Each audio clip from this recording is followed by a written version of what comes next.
one of my direct subordinates, one of my guys that worked for me, he would call me up or pull me aside with some major problem, some issue that was going on. And he'd say, boss, we got this and that and the other thing. And I'd look at him and I'd say, good. And finally one day he was telling me about some issue that he was having, some problem. And he said, I already know what you're going to say. And I said, well, what am I going to say? He said, you're going to say good. He said, that's what you always say. When something is wrong and going bad, you always just look at me and say good. And I said, well, yeah, when things are going bad, there's going to be some good that's going to come from it. Didn't get the new high-speed gear we wanted? Good. Didn't get promoted? Good. More time to get better. Oh, mission got canceled?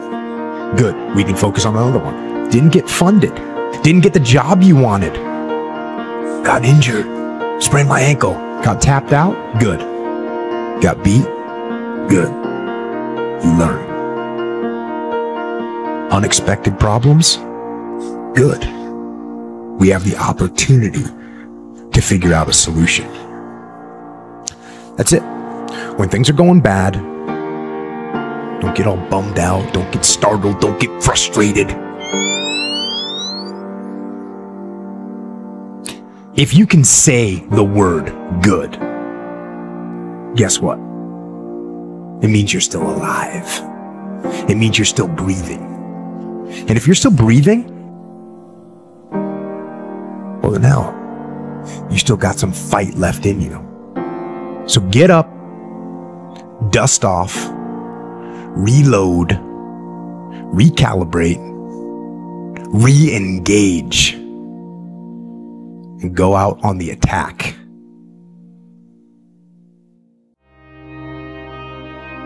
Now listen to me. I don't care if you're sick. I don't care what you're going through. If you're not dead, he ain't through with you yet. As long as you waking up, you still in the game. As long as you alive, you can still make it happen. As long as that breath in your nostril boot, you still in the game. You still can win. Now get your butt up. Listen to me very closely. I love the sun, but things don't grow because of the sun. You have to have some rain. And you've got to stop looking at rain in your life as something bad. Let me tell you something. The greatest ideas that have ever come to me did not come when I was on a cruise. I've had my greatest ideas. I had my greatest ideas in my darkest nights. I had my greatest ideas when I went through the most pain that I've ever gone through. My greatest moments didn't come from my greatest moments. My greatest moments came from my greatest defeats, because it was during my defeat that I had to find a way to get back up. I would change the way I look at defeat. Why? Because iron sharpens iron. Success, while it's good and it's our aim, it does not necessarily grow us in certain areas. We need defeat. Ain't no boy no more. This ain't no base. This ain't no I want to go party. Got time to be party no more. Now it's time to create a legacy now. You had your fun. Now get to work. Now build a legacy. You work for your family. You don't got no options. You don't work nowhere else. You don't work for nobody else. You work for your mama. You work for your sister. You work for your aunts. You work for your grandma. You work for your family. You work for your kid. You ain't making no other man rich. When you still on that boy stuff, you talking to some people you talk to. So, when I was a child, I spoke as a child.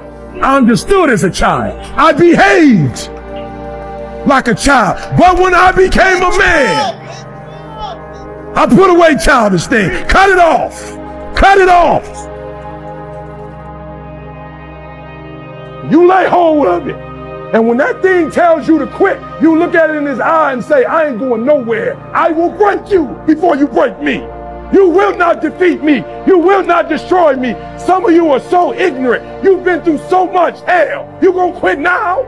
You should have quit 10 years ago when he walked out on you. You don't quit now. You should have broke me a long time ago. I'm unbreakable now. Your only chance at this point is you gotta kill me.